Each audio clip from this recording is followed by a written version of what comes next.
Perfecto. Listo, entonces vamos rápido con la discusión de ayer. Si tenemos una matroide, podemos hablar de la contracción, que era una forma de eliminar un elemento E. Podemos hablar de eliminación o sea, puedo eliminar el elemento E, es decir, restringir al complemento, o sea, a los elementos que no contienen a E. Y voy a usar estas dos notaciones algunas veces por comodidad, porque es más corto. Voy a usar esta en vez de esta, lo que en inglés se llama deletion. Esto usualmente se refiere a restriction. Y en general voy a usar la notación, o si se me sale en algún momento usar la notación M menos A. Lo que quiere decir eso es simplemente la restricción de M al complemento de A. ¿Ok?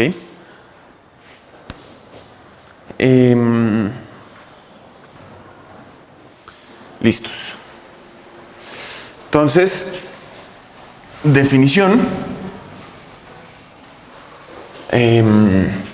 Lo otro que hablamos fue una invariante. ¿Qué es una invariante? Es una asignación para cada matroide de un elemento de un anillo conmutativo, de forma que si cojo dos matroides isomorfas, el elemento del anillo es el mismo. ¿Ok? Entonces ahora vamos a hablar de un tipo especial de invariantes que satisfacen una recursión. Podemos decir que una invariante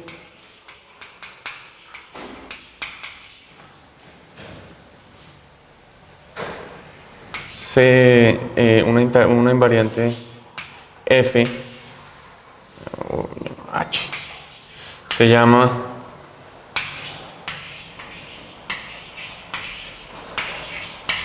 no me gusta la letra H. ¿Qué letra escogí en mis notas? F. Se llama de Tut-Grothendieck.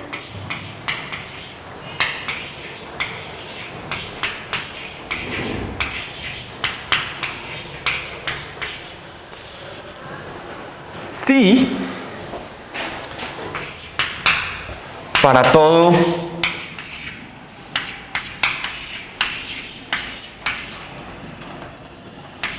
E en E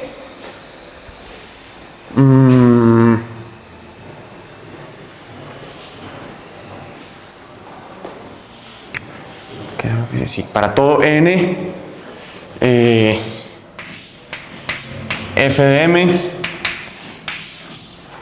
es igual a, y voy a separar por casos, F M, elimino E,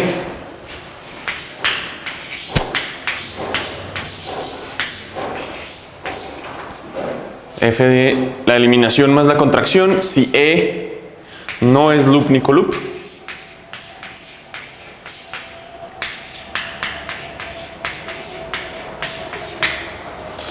F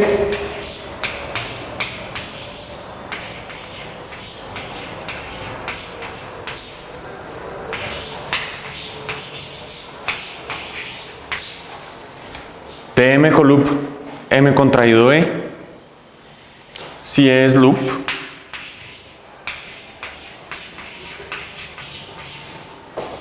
¿cierto? Lo que estoy diciendo aquí es simplemente evalúo en M coloop y multiplico por la contracción, que es básicamente el complejo de independientes es un cono sobre E, estoy quitando el cono y estoy multiplicando por el valor en F.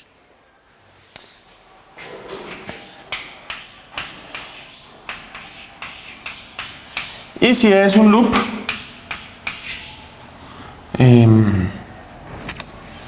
entonces miro la restricción de M a M menos E y multiplico por el valor de F evaluado en la matroide loop, que estas son las dos matroides con un elemento. Perdón, aquí sí es coloop y aquí es si E es loop. ¿Ok? Ayer al final discutimos dos que se veían más o menos así, ¿cierto? O sea, teníamos dos recursiones que no tenían estos f's de enfrente en un principio, pero eran el número de bases y el número de independientes.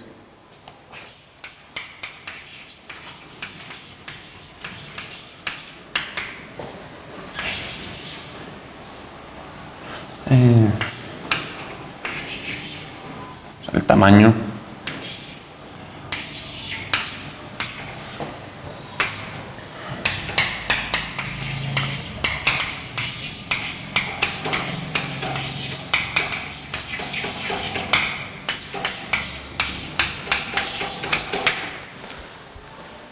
¿Qué es lo que nos toca revisar ahorita? Pues nuestra recursión en bases ayer no tenía nada de esto, simplemente tenía la restricción y la contracción.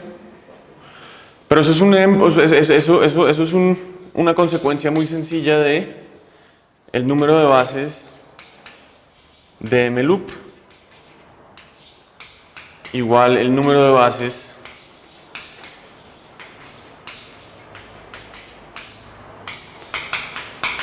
igual 1. O sea, las dos matrices sencillas tienen solo una base, se acabó el problema. Y ayer acá, cuando hacíamos la contracción, tocaba multiplicar por 2, ¿cierto? Y cuando hacíamos el mloop, por nada. Pero eso también, ese número se explica porque el número de independientes en mloop es igual a 1 y el número de independientes en mcoloop es igual a 2, ¿cierto? En mloop tengo 0, tengo el vacío que es mi único independiente. En mcoloop tengo el independiente de un elemento y el vacío. Entonces de ahí salen, si miran las recursiones de ayer, aquí había un 2 para el número de independientes, aquí había un 1. Están explicados por esas iniciales. O sea, la cuenta que hicimos al final es exactamente eso.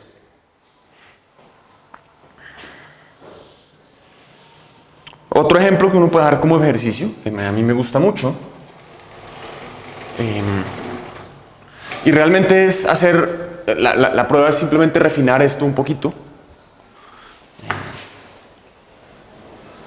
Es el siguiente. Recordemos que el polinomio fm, o definamos el polinomio fmx. Voy a ir desde k igual 0 hasta el rango de m, y lo que voy a meter es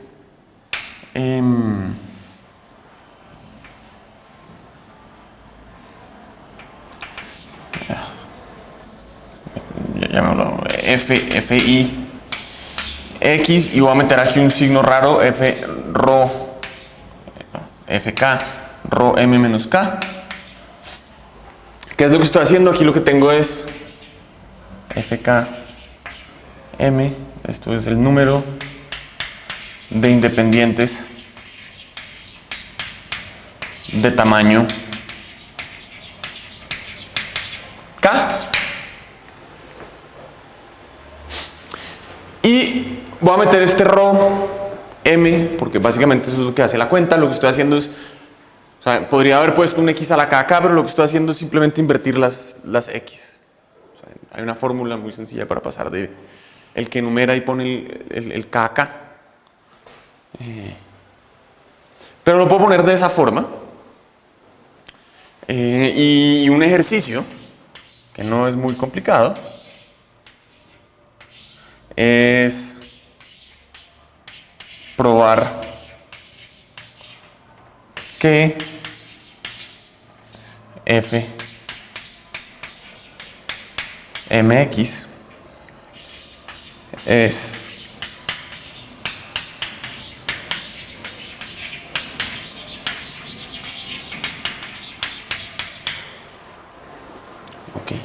El Grothendieck realmente fue una idea, porque uno se podría preguntar ¿qué tiene Grothendieck que ver con esto? Y realmente nada. Esto fue Giancarlo Rota tratando de vender la teoría de matroides para que la gente, porque creía que la gente de geometría algebraica debería interesarse por esto, y fue una predicción brillante.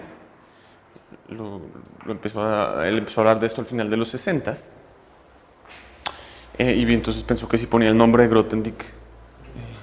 Y tiene algo que ver, vamos a ver que tiene algo que ver. O sea, si a uno le gustan los objetos, las construcciones universales, tiene algo que ver con eso. Pero realmente no voy a probar esto, pero es exactamente, ayer nosotros hicimos esta cuenta acá, y lo que estamos mirando era cuando estaba E y cuando no estaba E en el independiente. Aquí pasa exactamente lo mismo, la única diferencia es que toca mirar cuál es el tamaño del independiente que estoy contando. Pero es exactamente lo mismo. Y si miramos este, pues es un poco diferente porque tenemos que f de m loop es igual a, pues, m loop que tiene el vacío, que es el único conjunto, y tiene, ¿cuál es el tamaño del vacío? Perdón, ¿cuántas caras de dimensión 0 hay? 0. ¿Y cuál es el rango de la matroide? 0. O sea que fm loop de x es igual a 1. El otro es un poquito más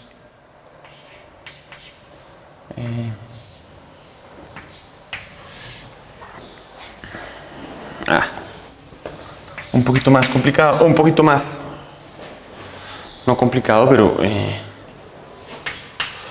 pues aquí tenemos el vacío, que es un elemento de rango 0 y va multiplicado por x al rango de la matroide menos 0, o sea que el vacío me contribuye un x y el independiente es un elemento de rango 1, o sea que el exponente acá se vuelve 0 y se vuelve un más 1. Y es un poquito confuso, o sea, una de las cosas que pasa es que aquí, para que la cuenta cuadre, toca meter este ρm menos k. Si uno pone simplemente un k ahí, es complicado, pero al principio, o a mí me causaba confusión por un rato pues que cuando uno empieza con los casos bases, realmente la diferencia, o sea, si uno lo define de esta manera o de la otra, da igual.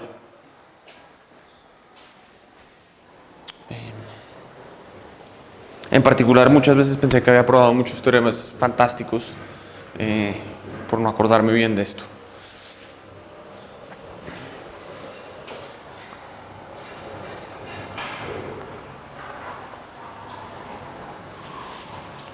Bien. Entonces aquí viene el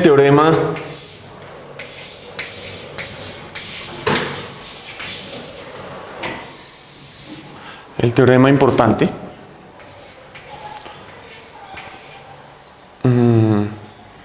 Que también viene la idea de que si conocemos estos dos, conocemos todo.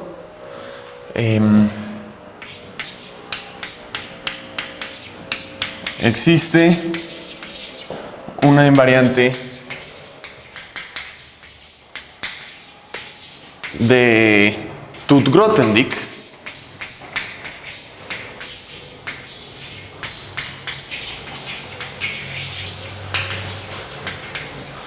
que llamamos TMXY,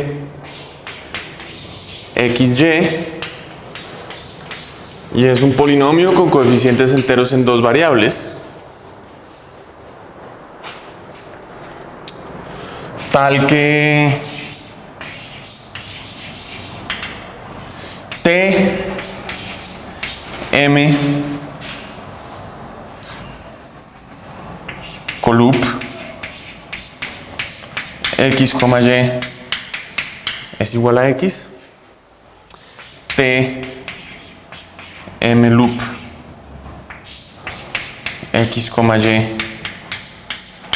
es igual a y.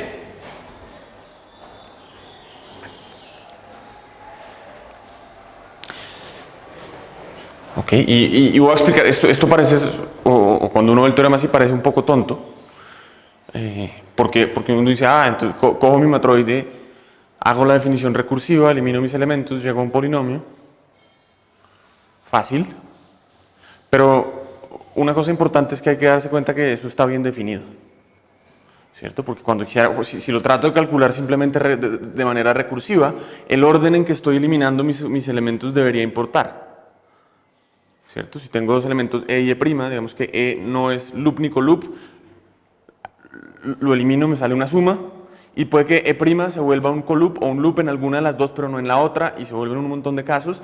¿Y cómo sé que cuando elimine E y E' en las dos situaciones llegué al mismo polinomio?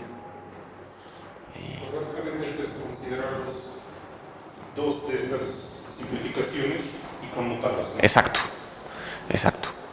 Entonces, ojo. O sea, a simple vista parece que no estuviéramos diciendo nada.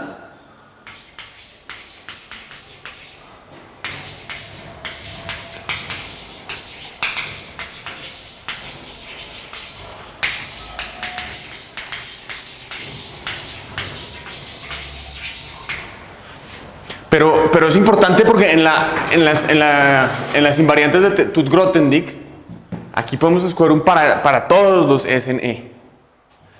Y entonces ahí sí hay algo, o sea, sí, toca tener cuidado con la prueba, ¿cierto? No es como en el número de bases, que es muy fácil saber qué es el número de bases. Si quito un elemento, me salen dos polinomios ahí, cualquiera, pero ¿cómo sé que esos dos polinomios que me quedan suman igual para cualquier elemento que yo bote? ¿Ok?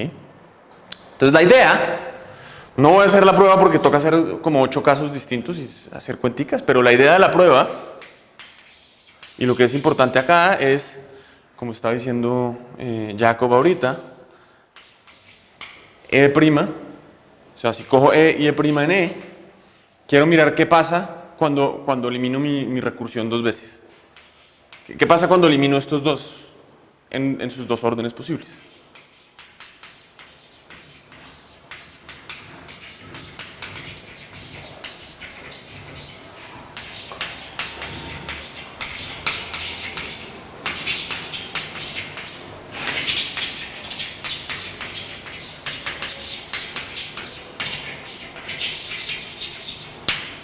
Y eso suena un poco menos aburrido de lo que parece, pero acuérdense que la recursión se para en 3 tipos, entonces se vuelven varios casos, ¿cierto? Elimino E, o sea, puede que empiece con E siendo un loop o un coloop, y después qué pasa con E', o qué pasa si E no es ninguno de los dos, y qué pasa con E' en las dos matroides que me salen, y puede que me salga otra cosa, y entonces qué pasa cuando uno cambia el orden, y ahí hay que jugar un poquito con las definiciones. ¿Ok? Pero les puedo decir una cosa que es clave, y lo que termina jugando un papel importante es el siguiente lema. Si A y B subconjuntos de E, y aquí vamos a ver un poco la ventaja de la notación nueva que estaba introduciendo, tal es que A intersección B no es vacío. Tenemos las siguientes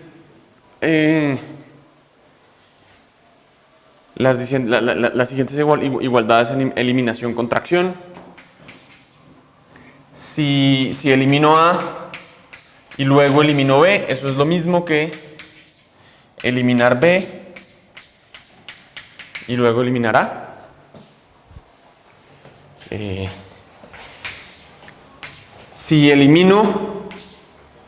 Si contraigo A y luego contraigo B, eso es lo mismo que contraer B y luego contraer A. Y ojo que no es obvio, toca chequear algo. Y la otra, que es la más interesante de todas, es que si contraigo A y elimino B, eso es lo mismo que eliminar B y contraer A. Perdón, que contraer B, no, que eliminar B y contraer A. Eso, que esto pase, que esas tres pases, magia. ¿Y alguna de esas es como igual a contraer la unión? ¿O Esta es igual a eliminar la unión. ¿Y esa es contraer la unión también o no? La segunda. Esta...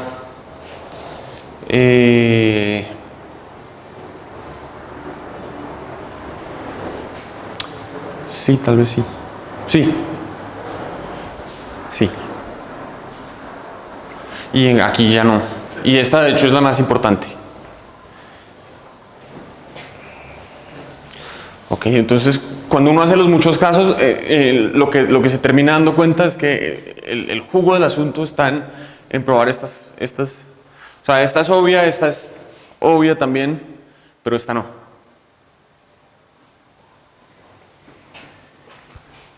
Ok. Y aún mejor, no es muy fácil convencerse. O sea, el polinomio TM se llama el polinomio de Tut.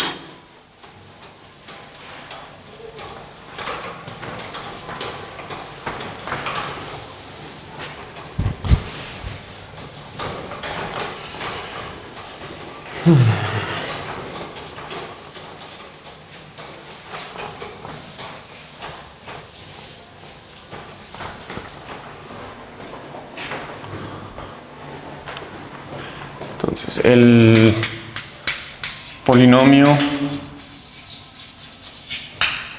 Tm de x, y se llama el polinomio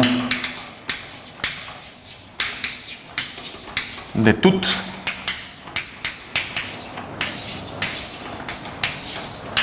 De m. Y lo que es muy interesante sobre el polinomio de Tut, o sea, uno puede pensar x y y son variables, eso quiere decir que uno las puede evaluar en cualquier anillo conmutativo que uno quiera. Y entonces el teorema dice lo siguiente.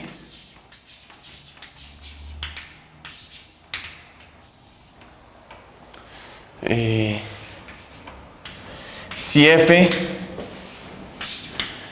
es una invariante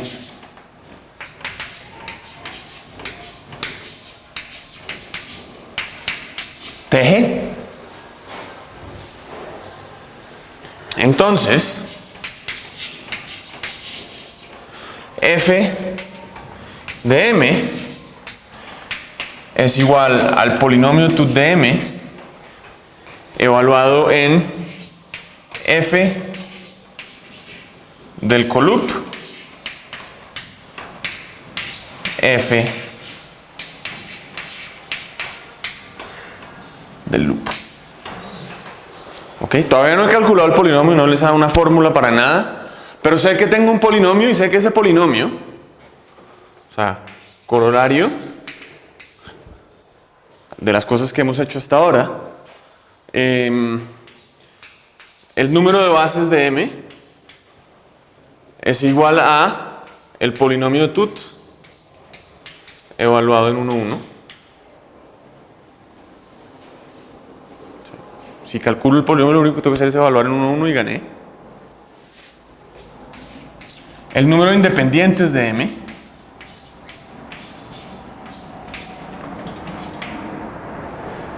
es igual a el polinomio Tut evaluado en 2, 1, porque ya calculamos m colup y m loop.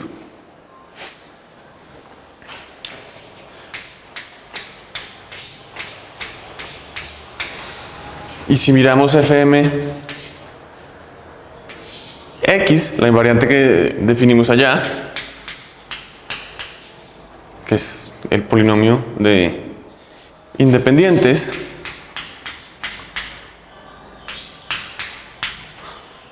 es evaluar en 1 más x y 1. Y estas son poquitas, o sea, vamos a ver, o sea, la razón por la que esto es una teoría increíblemente buena es porque va a haber muchas más cosas que son evaluaciones. Pero el punto de la historia es que si sabemos calcular este, Y si probamos propiedades de este, entonces probamos propiedades de todas las otras. Y una pregunta, en general, si yo doy dos valores en un anillo conmutativo para m con loop y m loop, Eso te define una única invariante Tut-Grothendieck de lo que sea. Sí, porque es evaluar en el sí. si la prueba es la misma, Exactamente la misma, porque puedes evaluar, o sea, ahí lo único que estás usando es que Z, los enteros, son un objeto inicial en la categoría de anillos.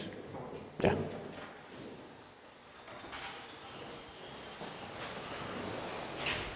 Entonces, pues tiene sentido multiplicar por elementos de Z y ya.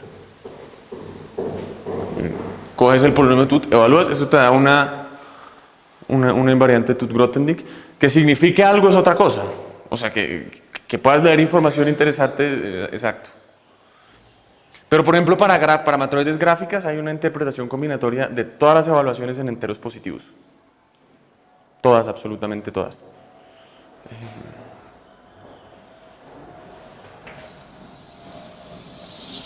Eso es un paper de Raman Sanyal y Félix Breuer, pero Breuer. No me acuerdo de dónde es, pero... Mejor dicho, muy frecuentemente pasan cosas interesantes. en la definición de estos invariantes, o sea, tienes que el valor del invariante es la suma de los valores en Sí. estas dos simplificaciones. Pero luego podrías, en principio, tomar una combinación lineal. Sí, eso se llama una invariante Tut generalizada. Voy a decirlo rápido, te digo cuál es exactamente el teorema. Puede que me quede un exponente mal puesto, pero es más o menos algo así. O sea, tú puedes decir, quiero mirar, en vez de lo normal, en vez del que estamos haciendo, pongo A, FM, entonces quiero hacerlo en el orden correcto, más B, F, M, elimino, y las mismas otras dos, o sea, si E, no loop, o no coloop.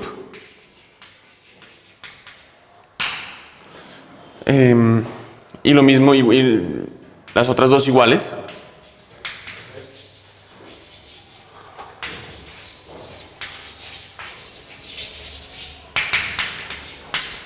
Para loops y coloops. Y entonces lo que te sale es que f de m es algo así como a la del rango de m por b a el rango dual de m o algo así.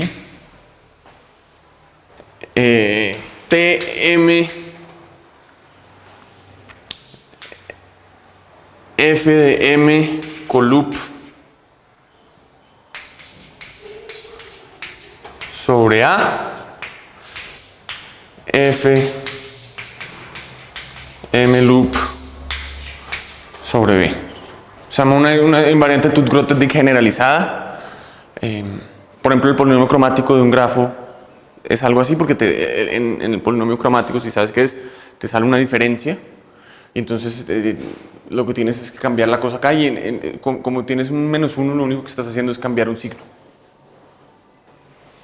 Los polinomios de nudos tienen, que son, o sea, los invariantes polinomiales son un poco parecidos a esto, tienen que ver con representaciones de álgebras de Lie.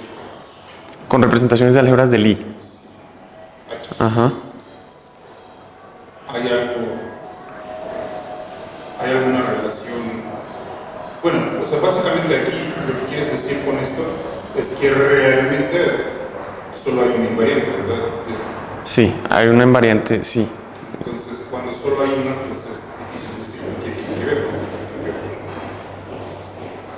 O sea, de alguna manera lo puedes relacionar con todo o con nada. Sí.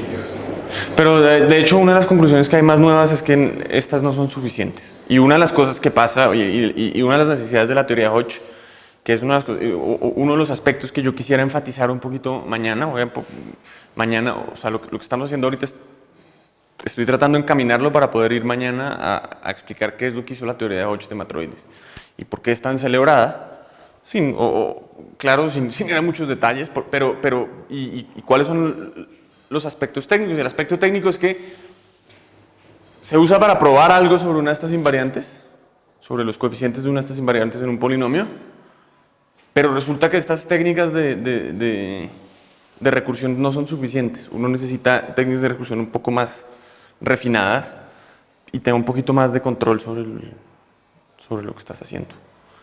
Entonces sí, o sea, estas son muchas, digamos, pero después te das cuenta que necesitas más. Y cuando necesitas más, o cuando necesitas otras formas de estudiarlo, también te das cuenta que necesitas completar el espacio de matroides de alguna forma. O sea, las matroides son muy rígidas y son muy poco amigables a cambiarlas localmente. Pero eso es lo que hacemos en geometría y en topología todo el tiempo. Entonces ahora, ¿cómo llenamos ese vacío en el que realmente no pero sí es yo creo que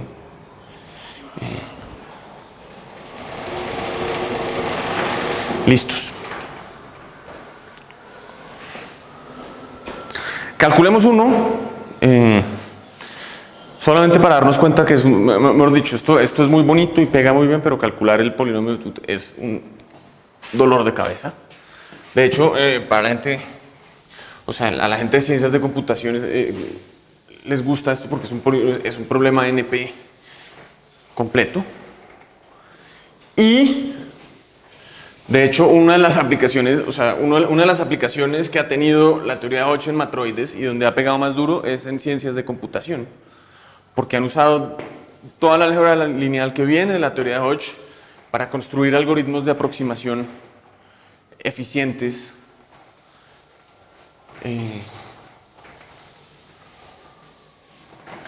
que, digamos, ayudan a entender varios aspectos de la teoría de la complejidad.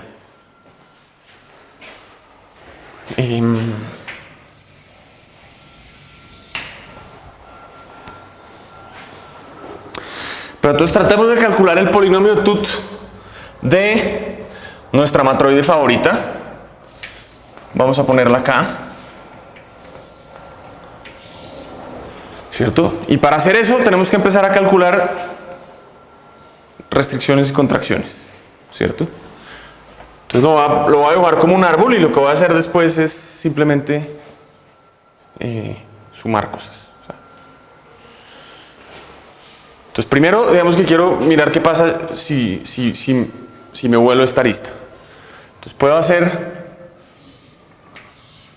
deletion o eliminación, o puedo hacer una contracción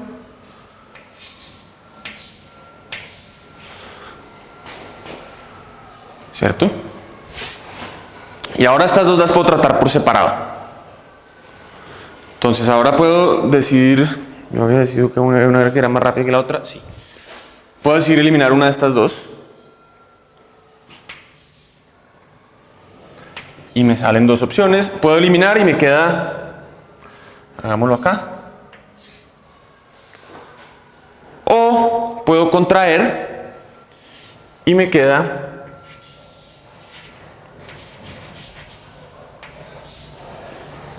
la colombina esa. Ok. Ahora este acá, digamos, es un coloop. Perdón, este es un coloop y este es un loop. Podría eliminar cualquiera de los dos. Digamos que me borro el coloop, me borro el loop y vuelvo acá. ¿Cierto? Y entonces ahora ya sé quién es el polinomio de Tut de este, porque esta es la matroide loop. Perdón, esta es la matroide coloop. ¿Cuál es el polinomio el valor de la matroide coloop? Es x. Entonces este tiene un x acá. Para pasar de acá a acá, boté un loop, o sea que tengo un xy. ¿Cierto? Y hasta ahí voy pudiendo calcular. Ahora aquí tengo dos coloops. Puedo decir que me borro el coloop. ¿Y qué pasa cuando me borro el coloop? Pues me queda otro coloop, ¿cierto? Pero acá, en vez de multiplicar por x, pues como pasé de loop, entonces aquí tengo una x, pero aquí pasé de x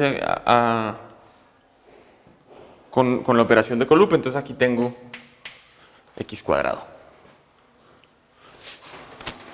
Y ahora ya sé cuál es el polinomio de Tooth de este, porque este se separó con un deletion, con una recurrencia normal, entonces lo que tenemos aquí es xy más x cuadrado. ¿Cierto? Y ahora nos toca seguir jugando. Entonces ahora pues aquí da lo mismo cuál escojamos. Y vamos a tener 2. ¿Cierto? Si hago una contracción acá, esto se me vuelve 2 loops. ¿Cierto?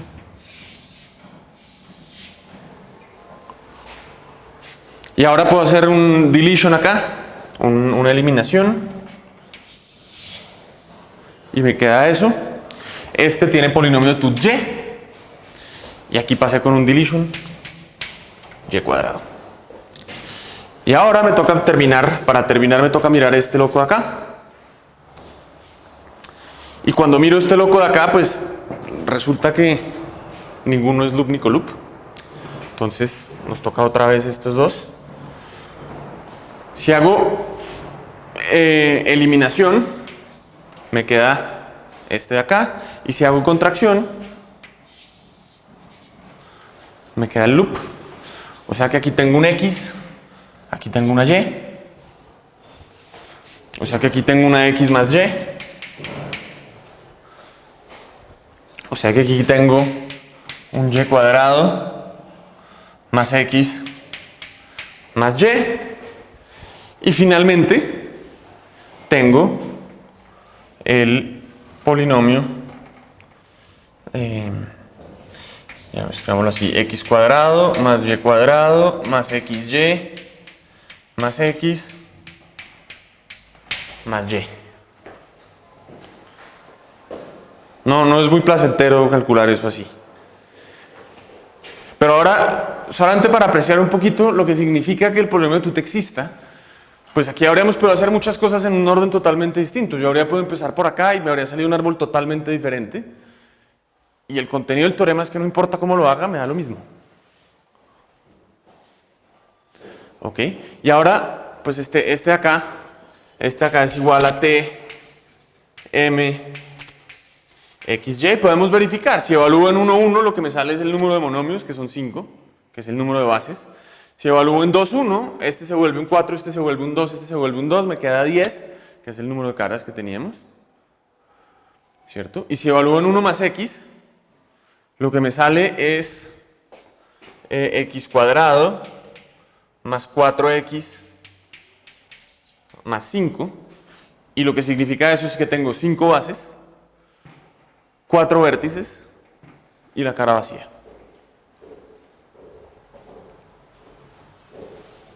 ¿Ok? Entonces ahí está el M-loop y el M-coloop. Voy a mencionar un teorema así rápido, solamente, o sea, no lo voy a probar, pero ejercicio simple. Si yo quiero calcular el polinomio de Tooth de la matroide dual, esto es lo mismo que el polinomio de Tooth, pero cambio las variables. Ahí está mi dualidad. Y el otro que resulta ser sorprendentemente útil frecuentemente es que la vez pasada hablamos de sumas directas.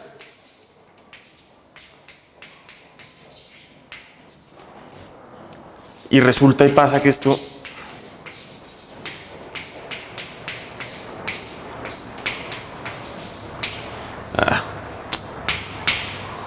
TM1 lo escribí mal la notación, pero bueno, esto es, voy a volarme las variables solo porque no quiero TM2, es multiplicativo. Ok, es un ejercicio, no es muy complicado y sale de la definición. Y lo otro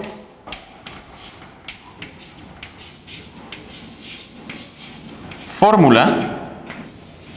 Y la forma de probar la fórmula va a ser básicamente probar que la fórmula da un XY y después de que me da XY en mis dos matroides simples, que satisface la recursión.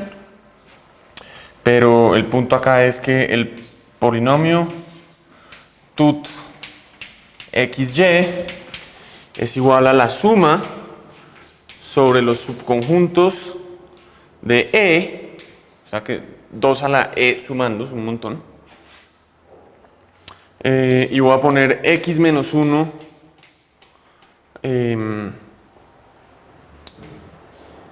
a la A menos el rango de A, Y menos 1 a la el rango de M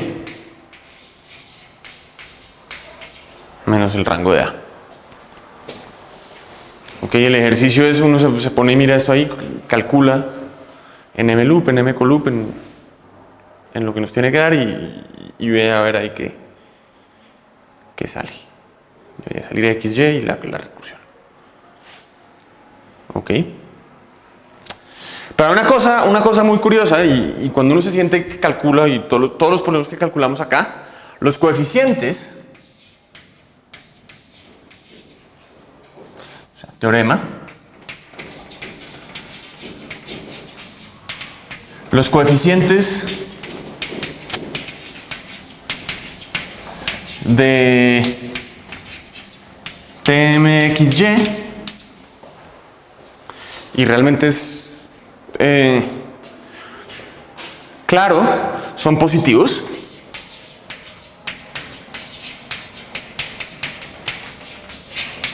De la recursión es inmediato, básicamente. Pero cuando uno expande esto, salen un montón de signos y eso nos da, o sea, no voy a hacer análisis acá, pero la expansión esta y los signos que salen nos dan un poco de desigualdades interesantes que envuelven los rangos, porque básicamente por la...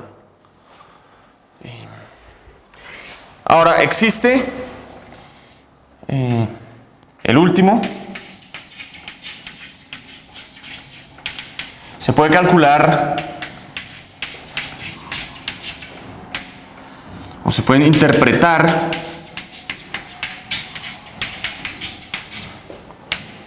los coeficientes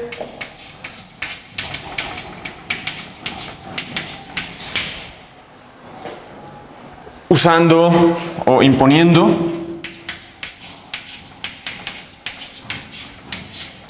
un orden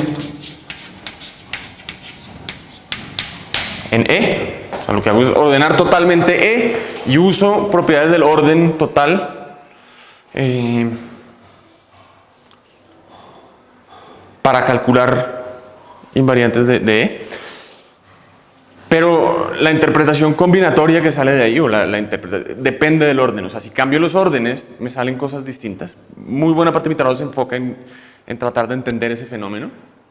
Y uno lo puede pensar de la siguiente manera. Si yo tengo un montón de vectores, por ejemplo, y quiero solucionar un sistema lineal de ecuaciones poniéndolos, pensando que estos están indexándome columnas, pues el orden en que yo ponga las columnas no me cambia las soluciones de la ecuación, pero cuando yo uso las técnicas, por ejemplo, de Gauss-Jordan, la presentación de la solución es distinta. Y la reducción de la matriz va a ser distinta. Porque puede que inclusive la primera base sea distinta y es como un análogo de eso, ¿cierto? O sea, escoger no solamente una base, sino que ordenarla para meterla dentro de la algorítmica. Eso es un tema, digamos,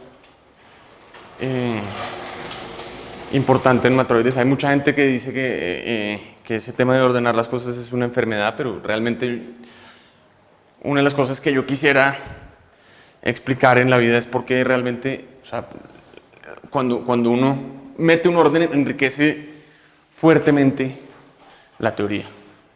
Entendemos muchísimas otras cosas.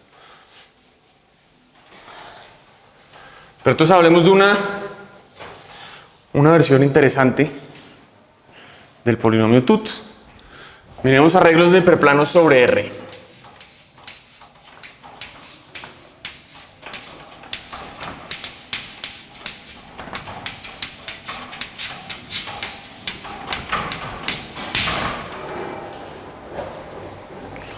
Ok, entonces acuérdense, lo que teníamos un espacio R a la E y teníamos L1, LK,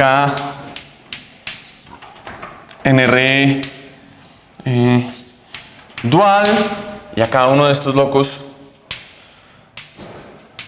le asignábamos un subespacio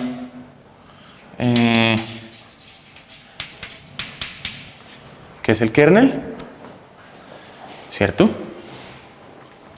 Y ahora la observación es que si yo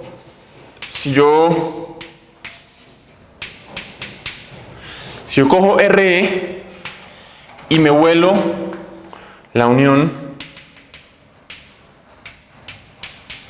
de todos los HIs, pues me queda un espacio disconexo, porque cada vez que meto un hiperplano se me parte en componentes conexas, ¿cierto? Y entonces yo podría decir, bueno, para los arreglos de hiperplanos, en donde la restricción y contracción, o sea, si yo hago restricciones y contracciones en arreglos de hiperplanos, me salen otros arreglos de hiperplanos. Una de las cosas que podría hacer es tratar de contar las componentes conexas de esto. Todas las componentes conexas son contráctiles, entonces básicamente eso, si yo quisiera calcular invariantes topológicas, básicamente eso es todo lo que necesito saber, cuántas componentes conexas tengo, ¿cierto? Entonces podemos decir R de mi matroide gráfica, de mi matroide en este caso es el número de componentes conexas.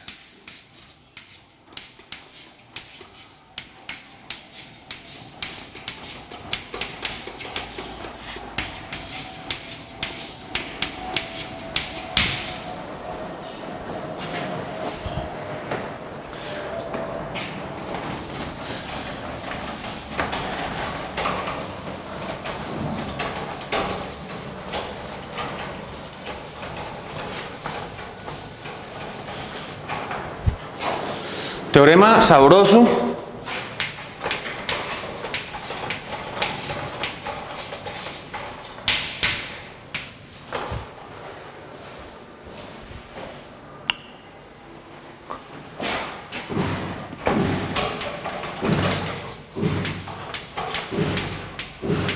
RM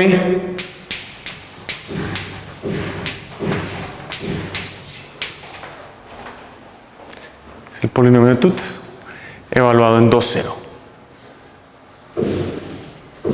Ok. Entonces, ¿qué tenemos que hacer para probar esto? Vamos a por lo menos discutir un sketch de la prueba.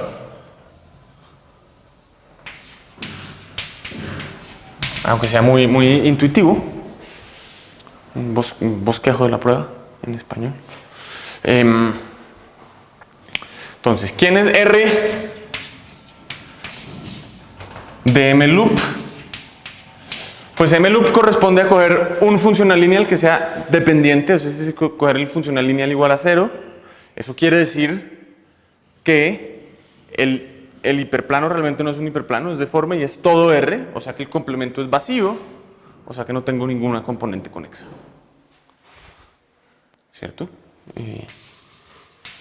Kernel de L es igual a R, o sea que no tengo ninguna componente conexa, y ahí me salió. En particular, cualquier arreglo de hiperplanos, o sea, si tenemos una matroide y el matroide por alguna razón tiene un loop, podemos hacer el mismo análisis. Nos sale uno de mis hiperplanos es deforme y contiene toda la cosa, entonces el complemento es vacío. Y eso va a ayudar mucho en las cuentas, digamos. O ayuda mucho en las cuentas, porque si miramos allá arriba, cada vez que aparece un loop podemos ignorar. Si quisiéramos calcular este.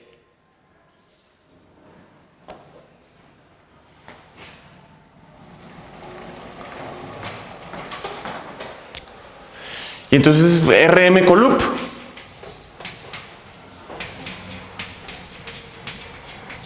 el complemento es R menos un punto, que es el kernel de un funcional lineal no trivial de R a R, o sea, 0.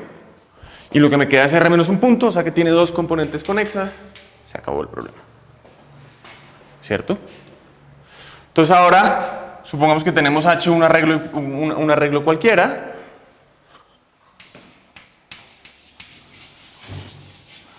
Tenemos H hiperplano que corresponde a L, ¿cierto?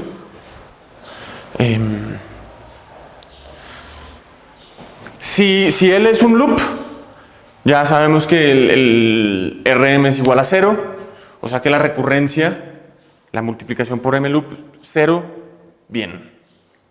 Solo nos tenemos que preocupar por los coloops y por H. Bien.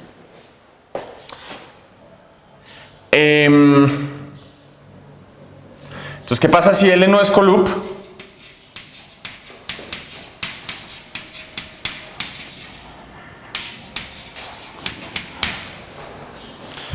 ¿Cierto? ¿Qué pasa? Quito L y me queda un arreglo de hiperplanos con menos regiones. ¿Cierto? Entonces me sale, puedo decir que Rm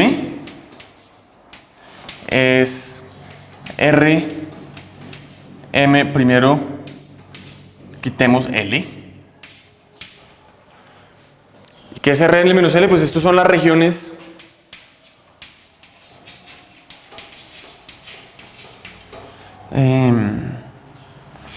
de un arreglo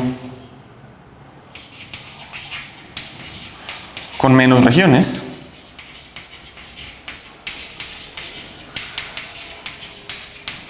Y cuando vuelvo a introducir R, se me generan unas regiones nuevas. Algunas de las regiones que ya existían se parten en dos. ¿Cómo parto esas regiones en dos? Pues lo que tengo que hacer es mirar la intersección de todos los hiperplanos viejos con el hiperplano que estoy metiendo nuevo, ¿cierto? ¿Y qué pasa? Todas las regiones dentro del hiperplano nuevo, las intersecciones con los otros hiperplanos siguen siendo hiperplanos, y cada región dentro de ese hiperplano más chiquito me genera dos regiones nuevas. Una ya la conté viniendo acá. Lo que estoy haciendo es agregar una más por cada región de la contracción.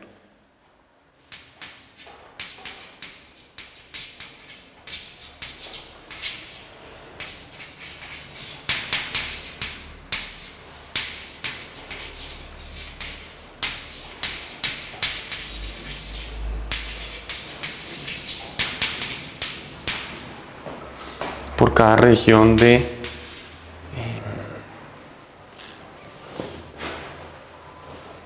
por cada región de M. De M. Ese es el punto. Ahora, ¿qué pasa con mi coloop?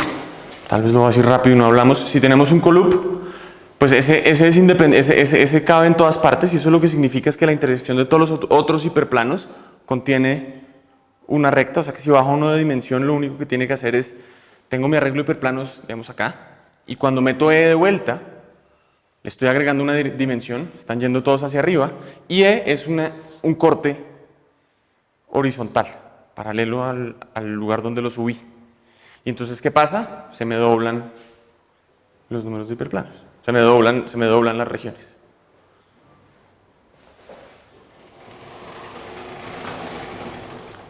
Y entonces podemos ir a nuestro, ya que tenemos nuestro super ejemplo y tenemos nuestro polinomio de Tut, podemos acordarnos de que nuestra matroide favorita también venía como vectores.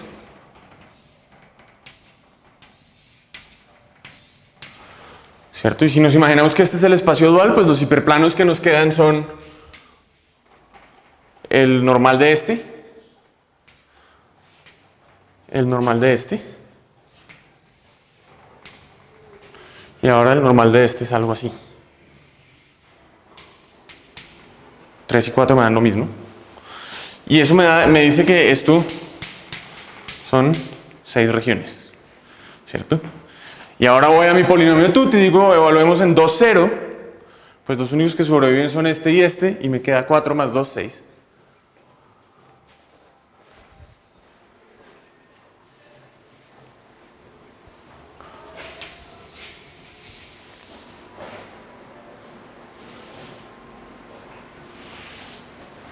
Ejercicio. No tengo tiempo para hablar de ese ahorita, pero uno puede jugar bastante. Podemos decir -1 al rango de m por la característica de Euler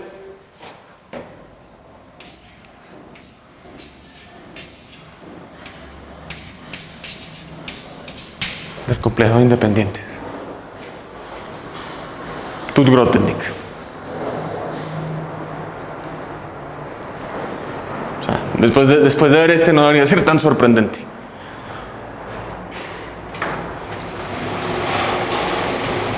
Pero entonces ahora la parte más interesante de la historia es qué pasa si cambiamos R por C. ¿Cierto?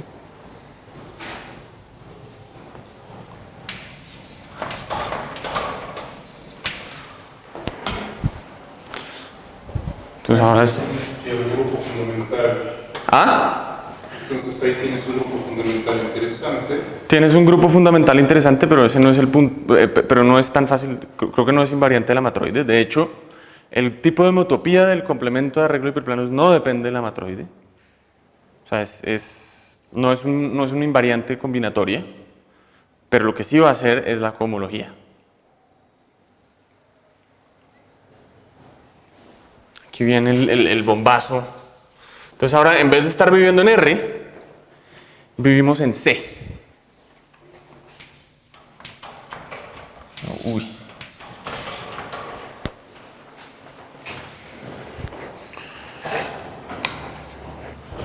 ¿Listo? Y entonces ahora miro esto.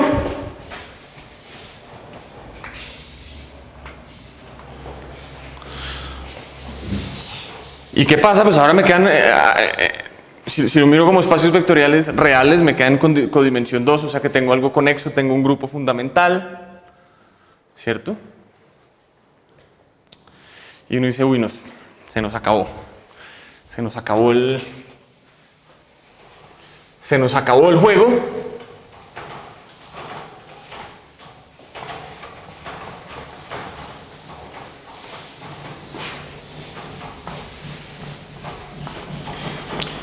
Y para ir más rápido voy a contar la historia un poquito más rápido. Aquí, digamos, aquí hay un teorema de topología que yo creo que la prueba probablemente ustedes la puedan hacer mejor que yo. La leí y la entendí en algún momento, pero lo que es sorprendente, y la parte que a mí me parece más difícil es no probarla y obtenerlo, o no adivinar la prueba, sino adivinar cuál es el arte más grande aquí, es adivinar cuál es el álgebra que vamos a buscar. Entonces, supongamos que cojo una matroide. O sea, ahora uno que puede decir de esto, y el teorema, y a lo que voy es que, llamemos esto XH, la cohomología de XH depende solo de la matroide.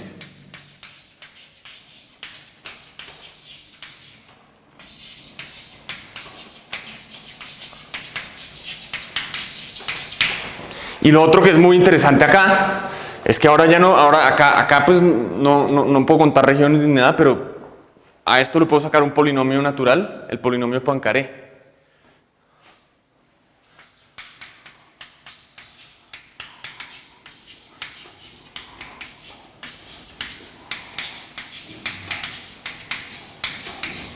Pero nuevamente tengo que hacer una cosa rara como cuando está mirando las caras o los independientes, que es cambiar los coeficientes.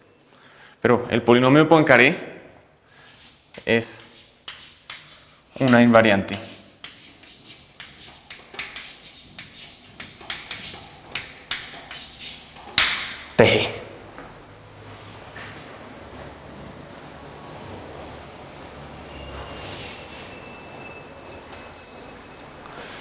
Ok. Entonces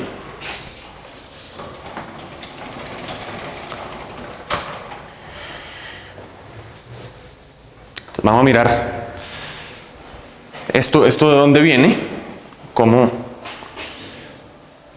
Entonces, cogamos M, una matroide, y aquí me conviene usar circuitos.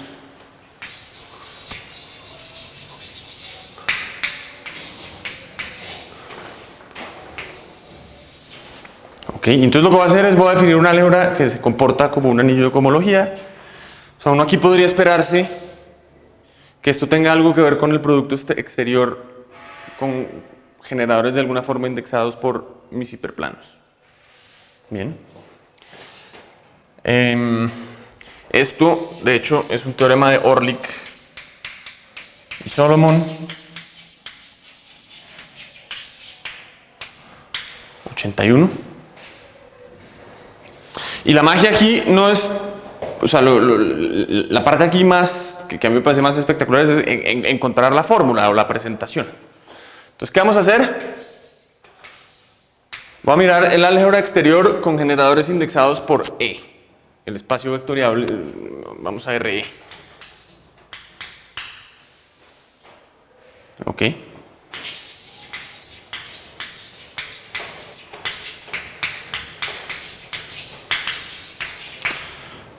Y supongamos que mis vectores aquí, o mi base, es BE, es mi base de RE, mi base canónica. ¿Listo? Entonces ahora, para A subconjunto de E,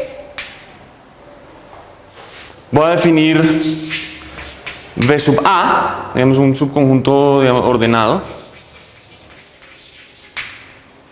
Voy a definir V sub A, el wedge, o la cuña, como se dice en español.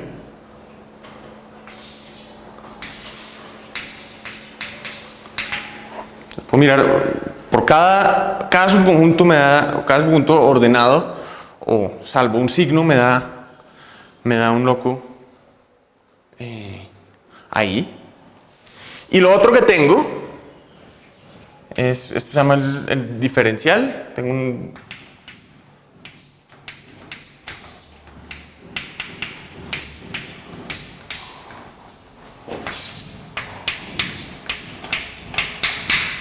esto es el mapa de frontera de homología. No sé si eso tiene un nombre especial en el álgebra exterior, no me acuerdo. Pero el diferencial estándar. ¿Listo? Y ahora lo que voy a hacer es voy a definir el ideal de Orlik-Solomon.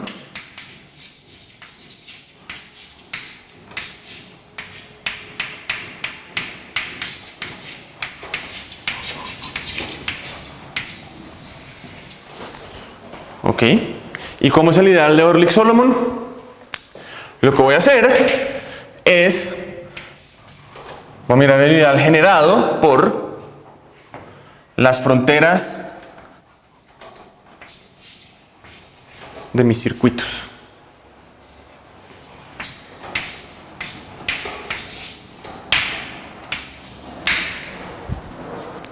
Ok. Y lo que voy a decir es que el álgebra de Orlik-Solomon de M es igual a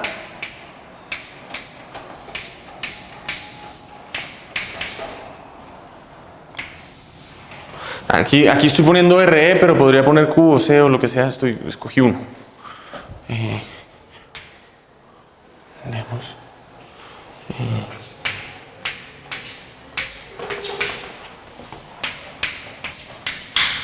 Partido por IC.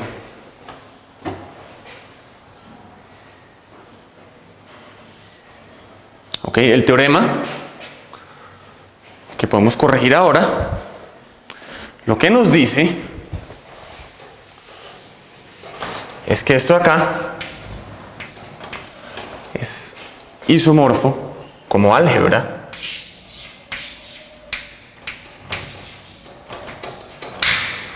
OSM. Hagamos un ejemplo con nuestra matroide chévere o con la matroide favorita para entender este teorema. ¿Pero el enunciado está claro?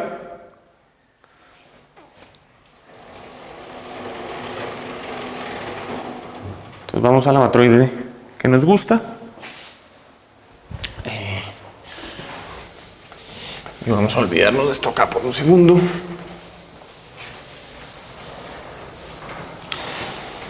Entonces nos acordamos, bueno, ¿quiénes eran nuestros circuitos? Pues los circuitos eran 1, 2, 3, 1, 2, 4, esto era 1, 2, 3, 4, 3, 4, ¿cierto? Entonces, ¿quién es IC? Pues lo que tengo que hacer es calcular las fronteras de estos tres. O sea, es el ideal generado por, me sale 1, 2, menos 1, 3, más 2, 3. Y estoy siendo perezoso, pero estas son las bases, digamos, ordenadas. ¿Quién es la frontera de 1, 2, 4? 1, 2, menos 1, 4, más 2, 4. ¿Y quién es la frontera de 3, 4? 3 menos 4. ¿Cierto? Entonces ahora el álgebra de Orlik-Solomon de M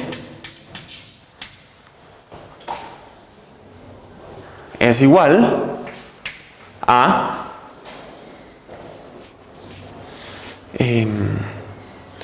entonces aquí tenemos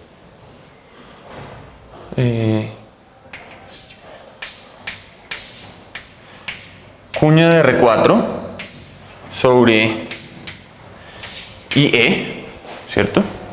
Pero esto en particular nos está diciendo la tercera y la cuarta coordenada son iguales, o sea que se pueden ir al carajo, y como la tercera y la cuarta coordenada son iguales, estas dos relaciones son la misma, ¿cierto? Entonces esto es isomorfo a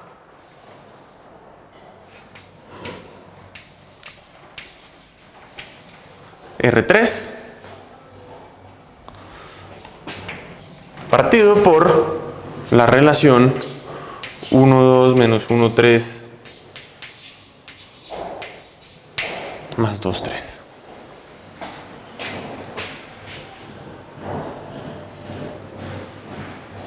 Se acabó.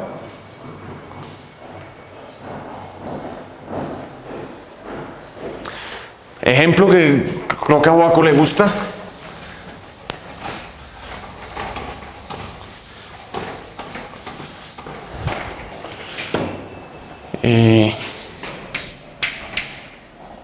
De hecho es un corolario y obviamente esto lo probaron después. Yo creo que buena parte de esto viene de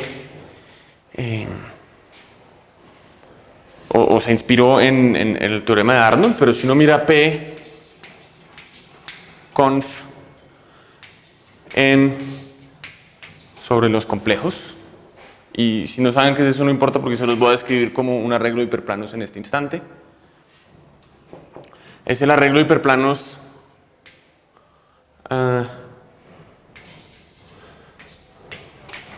H y J y diferente de J 1 menor o igual que I menor que J menor o igual que N, donde HI es el hiperplano con coordenadas XI igual a XJ que vive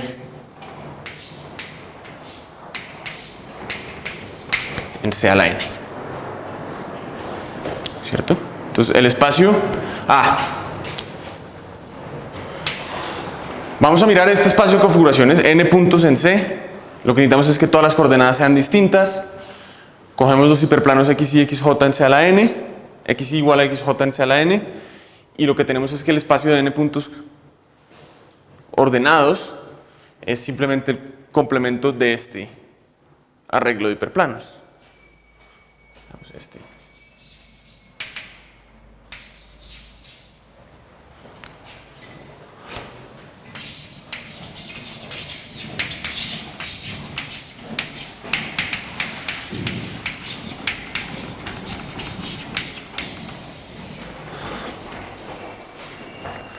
Ok.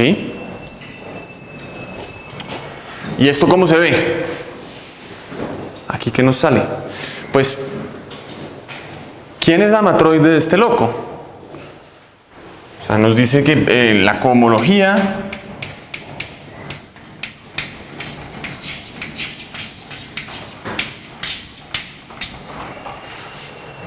de este loco acá, y pues metámosle coeficientes en R, pero esto es igual a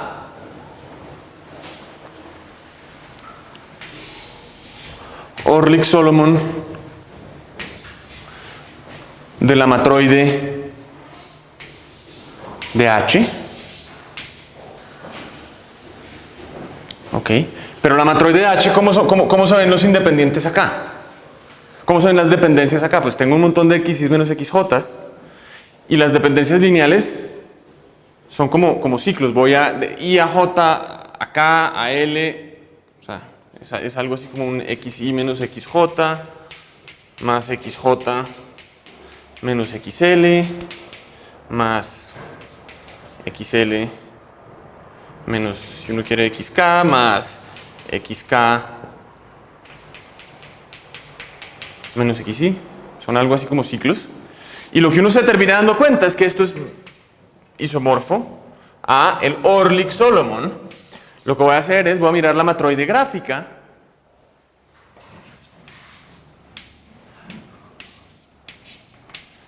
de Kn, el grafo completo en n vértices.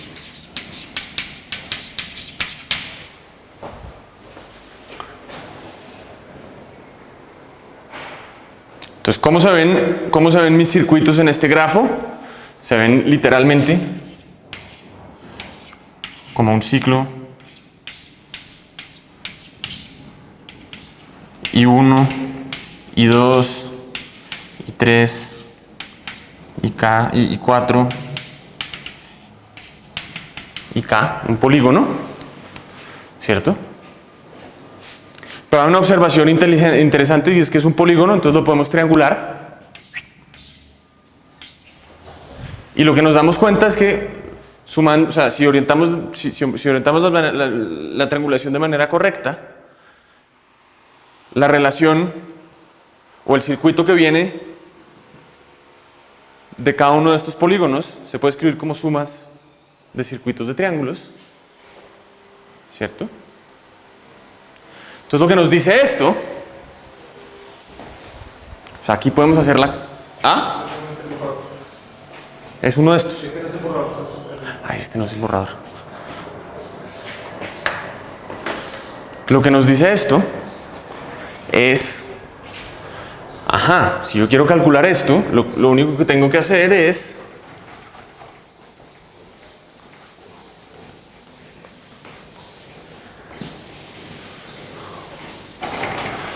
pues me va a mandar un producto exterior. ¿Y cuántos hiperplanos tengo? N con 2, ¿cierto?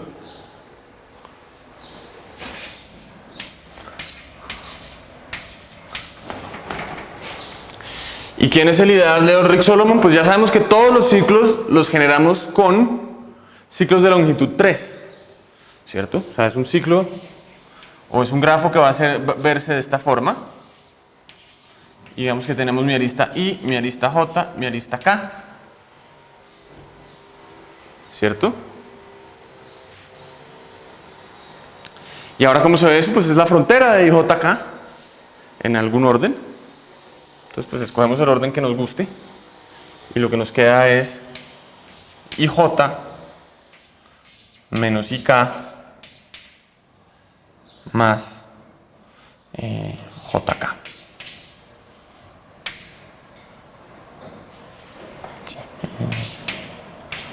J acá forman un triángulo. Y si uno piensa en esos como índices dobles, salen exactamente las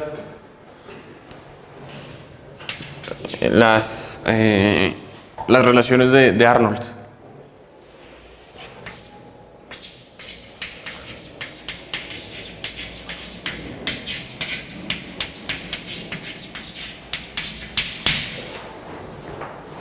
De hecho, una vez que uno tiene la presentación, la prueba de que la cohomología del complemento de un arreglo hiperplano es lo que es básicamente la misma que la prueba de Arnold.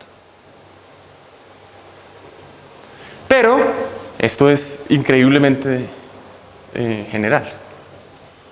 No solamente eso,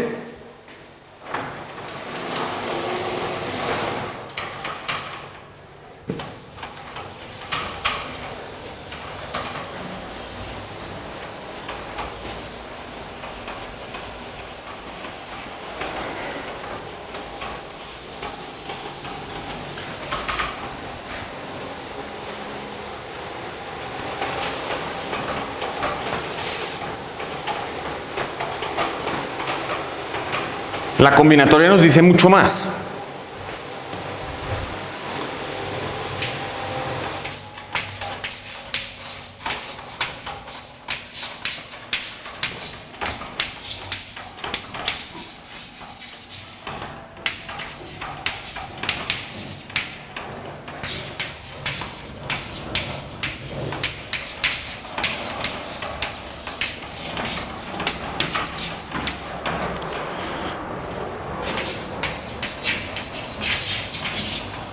O sea, podemos encontrar muchas bases para la cohomología simplemente interpretando los resultados que tenemos de matroides. Entonces, ¿qué es lo que sale cuando uno hace la cuenta? Y ahora volvemos a nuestro ejemplo para ver qué es lo que nos va a salir. Podemos hablar de una cosa que se llaman los circuitos rotos.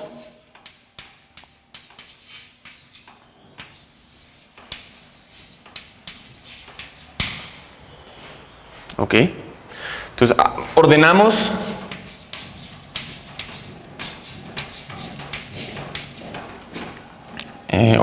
E. Voy a coger E y le voy a poner un orden total, el que yo quiera. Y un circuito roto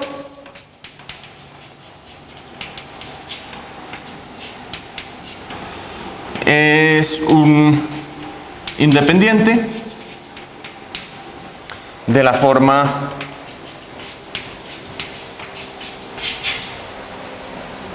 C menos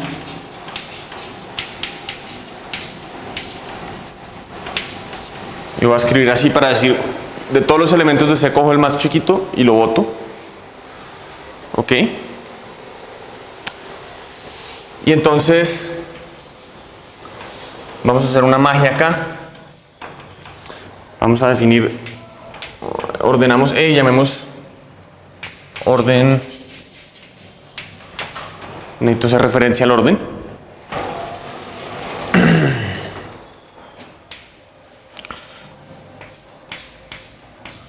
Voy a coger BCM y ya voy al ejemplo para mostrar.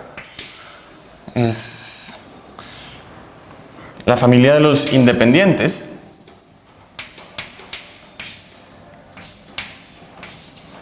Que no contienen circuitos rotos.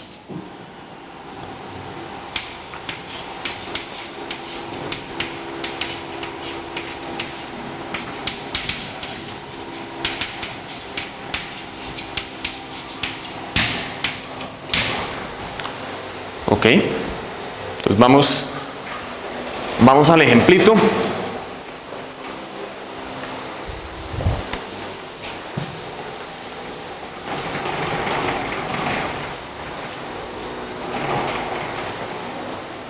Voy a coger mis circuitos rotos y voy a coger mis circuitos y mato lo más chiquito. Voy a usar el orden obvio acá.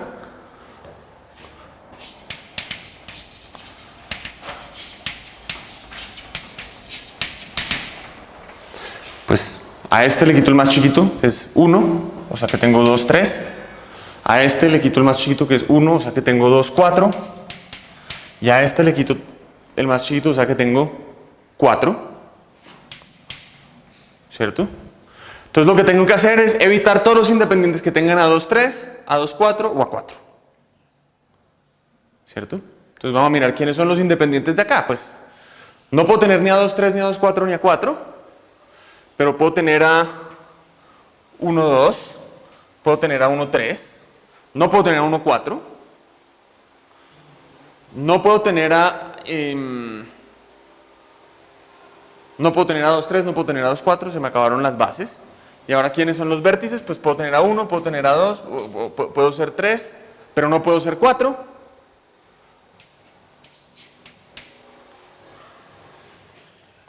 ¿Listo? Ahí están. O sea, este es B, C, M.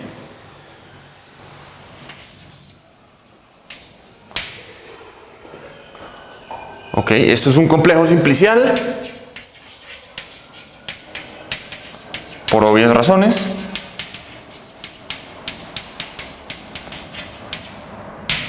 Teorema mágico. Como por arte de magia, esto es puro.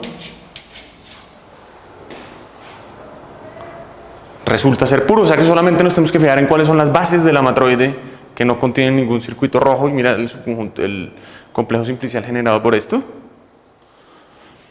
Y para el que sepa qué es esto, Shellable, o sea que la topología de esta cosa es bonita. Pero además, pues, puedo coger cualquiera de esos veces, se llaman los complejos de circuitos, los complejos sin circuitos rotos, de No Broken Circuit Complex. Y entonces ahora puedo mirar el conjunto, la clase de los BF, esto es la clase en el cociente de la álgebra exterior. Vamos a meterlo en... Para los de Shellable necesitas el orden, ¿verdad? Sí. Pues necesitas un orden, pero lo que necesitas es ordenar los Pero el orden es en las caras. en las caras maximales, sí. Pero en este caso puedes hacer una cosa porque los vértices tienen un orden inducido. Perdón, los vértices tienen un orden. Las caras o las bases las puedes ordenar lexicográficamente de acuerdo al orden que usaste en E, y eso es un Schelling order.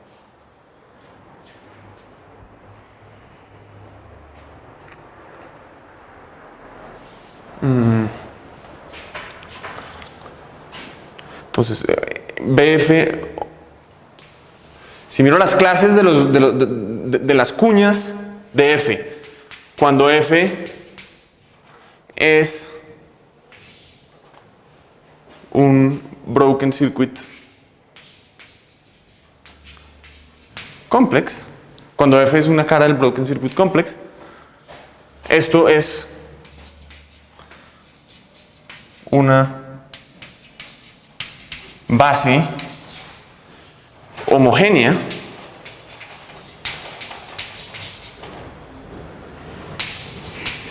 de OSM. Ok, ¿eso qué quiere decir?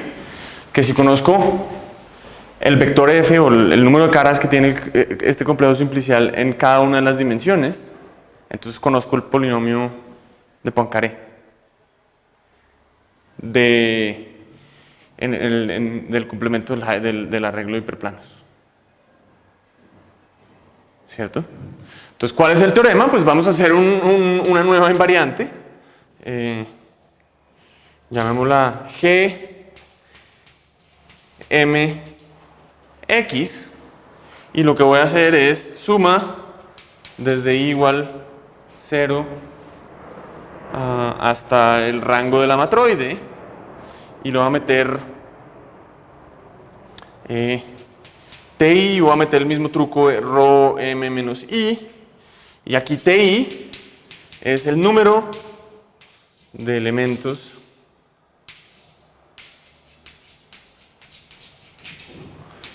de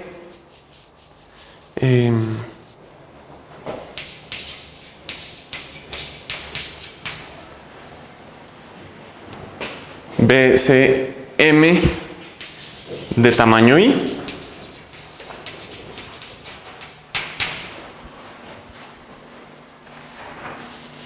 Y ya, pues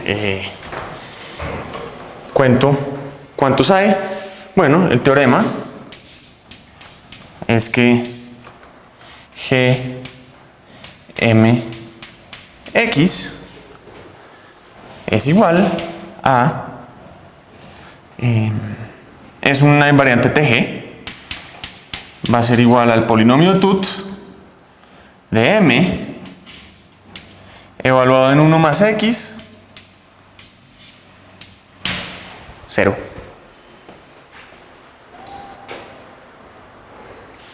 Ahora, ¿qué es esto? Pues estamos mirando las dimensiones de la cohomología en dimensión I, pero estoy cambiando el orden de los coeficientes.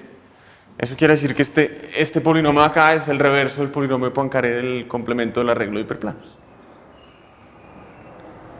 ¿Cierto?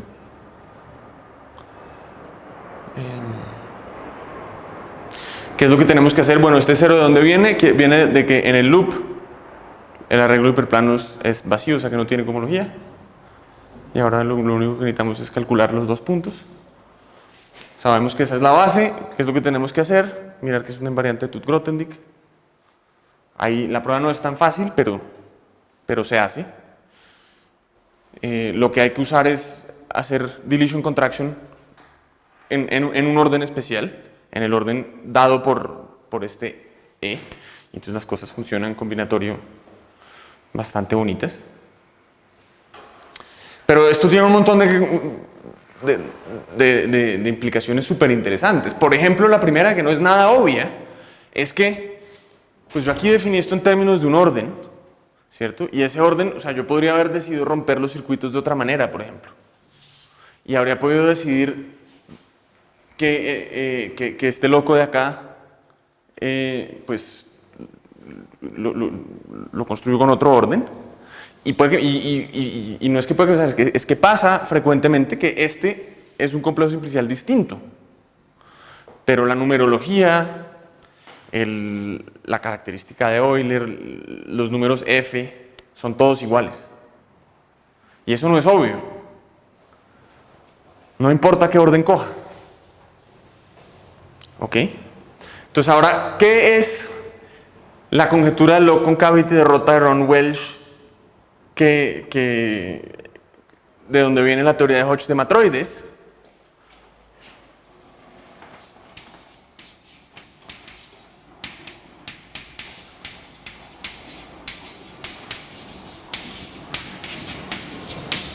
Desde un punto de vista de geometría y topología, lo que dice es que si yo miro pi cuadrado,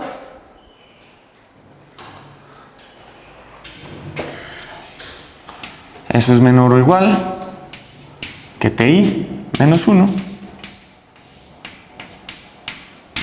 por ti más 1. Ese es log concave. Log concave. Entonces, ¿qué pasó?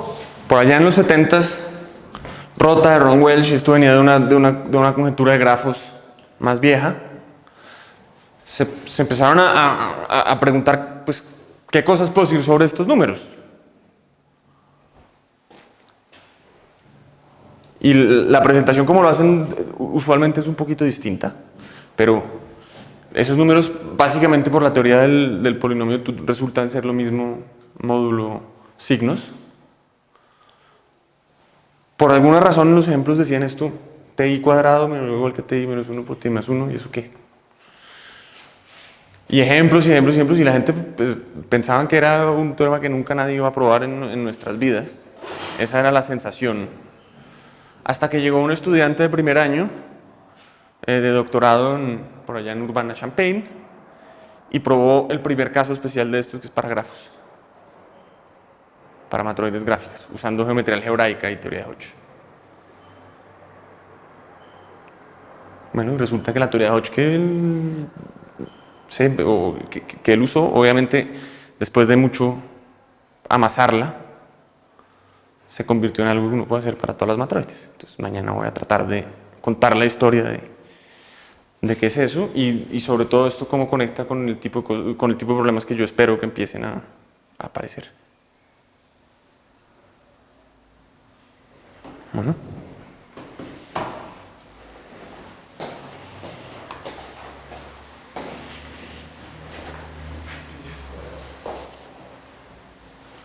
Ahí está. Sí, ¿cuánto tiempo me eché? No, ni siquiera me... 4:59. Perfecto. Perfecto, perfecto. No sé si... ¿Hacemos el ejemplo?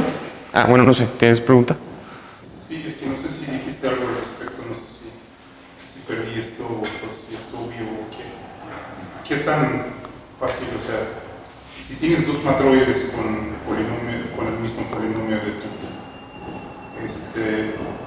¿es obvio que son el mismo matroide? No. Es más, no es obvio y no es verdad. No, o sea, ¿qué tan fácil es encontrar contraejemplos? O sea, ¿son contraejemplos fáciles? Yo creo que sí. Ok. Yo creo que sí. Pero sí, el polinomio de Tut no distingue matroides. Desafortunadamente. Y si tienes un par de matroides que no se distinguen por el polinomio de Tut, ¿hay algunos buenos invariantes que los distinguen? Algunos invariantes como transversales a este. Sí, las valuaciones. Que no son de ninguna manera polinomiales. Pero el polinomio de Tut es una evaluación, solo que no, el punto ahí es que no estás considerando suficientes invariantes. Y las valuaciones universales, las valuaciones creo que tienen un elemento universal y ahí sí puedes distinguir. O sea, tienes una teoría igual de evaluaciones, pero ahí en evaluaciones ya no necesitas la estructura de anillos, sino a grupos abelianos y necesitas jugar con el polítopo. O sea, son funciones que se comportan como un volumen en los polítopos matroidales. ¿Y eso qué significa? Significa que si secas el polítopo en otros polítopos matroidales, calcular la evaluación es lo mismo que sumar las evaluaciones de los polítopos que están adentro, restar las intersecciones dobles, sumar las intersecciones triples, etcétera, etcétera, etcétera.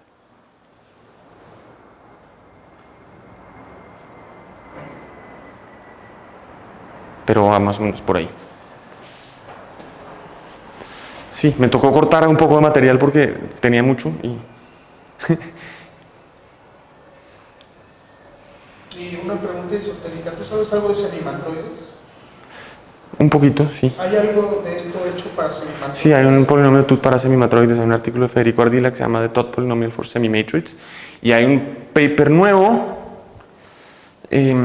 para arreglos tóricos. Si miras, o sea, una de las cosas que ahora están interesantes, que la gente está interesada en combinatoria es coge un arreglo de toros dentro de un toro, de toros de codimensión 1 dentro de un toro y mira el complemento de eso. Asociado a eso, pues, para tener un toro necesitas un látice dentro del espacio vectorial y necesitas que los vectores que te generan los toros más chiquitos estén dentro del látice. Y entonces ahí lo que te sale es una matroide un poquito más sofisticada, la llaman una matroide aritmética. Y hay un paper de Emanuele De Lucchi con sus colaboradores, no me acuerdo, tal vez Alessio De Ali, en donde definen matroides para arreglos de hiperplanos infinitos, pero con ciertos tipos de acciones de grupos. Y las semimatroides caben dentro de ese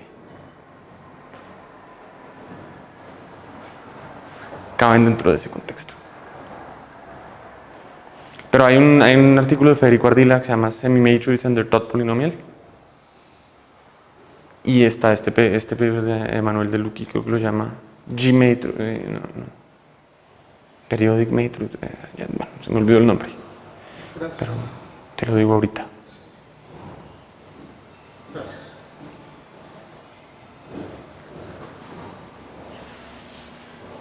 Pero sí. Versiones decoradas ahí.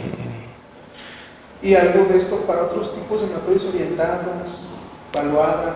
Pues es que matrices orientadas sería el caso sobre R, el que hicimos de contar. ¿Puedes enriquecer algunos otros? Pues lo que puedes hacer es natural. Hay varios. Cuando miras los complejos rotos, en el caso de los reales, lo que estás haciendo es asignar cada una de las regiones. O sea, puedes como realizar el complejo simplicial de alguna forma extraña dentro de las regiones del complemento en los reales. Pero sí, es más o menos lo mismo. O sea, lo que te da es un etiquetamiento de las componentes conexas del arreglo de hiperplano, de una manera más o menos natural.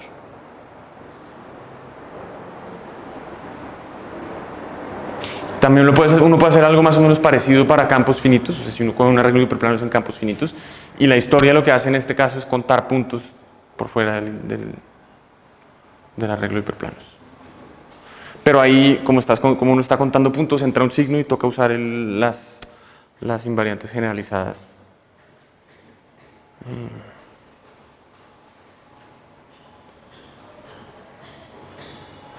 Sí, ahí está. ¿Listos? Gracias.